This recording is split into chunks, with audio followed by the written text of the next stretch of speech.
things that sound fake but were proven to be true. And while at surface value it may seem like they have almost nothing in common, what if I told you that the habit that they both shared was their bloodlust? Let me explain. Court case.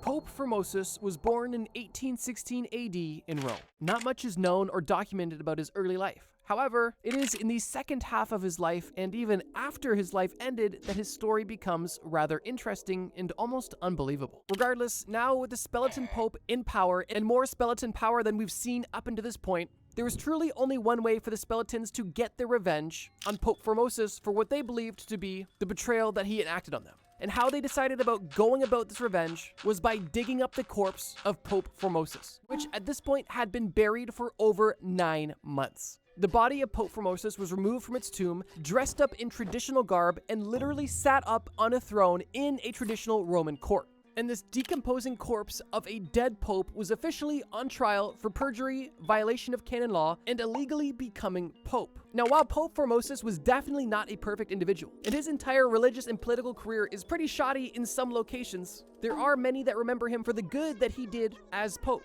most notably advocating for a lack of nepotism within the church, as well as other notable reforms that are outside of the scope of the video. Regardless, there wasn't absolutely no basis for the crimes that this corpse was on trial for.